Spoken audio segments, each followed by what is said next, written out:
ও আমার বিশ্বাসী বান্দারা, যারা আল্লাহকে ব্যতি রেখে দেব দেবীর পূজা করে, তোমরা খবরদার তাদের গালি দিও না। যদি ওই দেবতাদেরকে গালি দাও, তাহলে ভুলবশত, শত্রুতাবশত তারা তোমাদের রব আল্লাহকে গালি দেবে। ঠিক কি না? তোমরা যদি তাদের দেবতাদের গালি দাও, ওরা রেগে তোমার আল্লাহরে গালি দিবে, তাহলে আল্লাহরে গালি খাওয়ানোর কারণ হয়ে গেলাম আমি।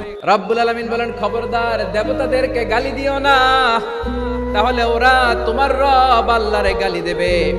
প্রতিটি জাতির জন্য তাদের কাজকে আমি আল্লাহ সুশোভিত করে রেখেছি। তারা সবাই একদিন আমার কাছেই ফিরে আসবে। এরপর আমি রব্বুল আলামিন তাদের আমলনামা তাদেরকে জানিয়ে দেব। সুবহানাল্লাহ পড়ে। তাহলে প্রিয় ভাইরা, ইসলাম আমাদেরকে শিখায়, সূরাতুল আনআমের 108 নম্বর আয়াত থেকে আমরা বুঝলাম কোন ধর্মকে ছোট করা যাবে না। অন্য ধর্মকে ছোট করা মানে ইসলামকে ছোট করা। আর অন্য ধর্মের দেবতাকে যদি আপনি গালি দেন, ওরা ইসলাম থেকে দূরে সরে যাবে। যাও ইসলামের প্রতি আকৃষ্ট হয়েছিল, আর কোনোদিন ইসলামের ধারে কাছে আসবে না। আওয়াজ করে বলেন ঠিক কিনা? এজন্য কখনো কোনোদিন অন্য ধর্মের দেবতাদেরকে গালি দেয়া যাবে না। অন্য ধর্মের কোন দেবতাদেরকে আমরা গালি দিব না, গালি দিব না, বরং ইসলামের beauty, the beauty of Islam, ইসলামের সৌন্দর্যকে আমরা তুলে ধরব।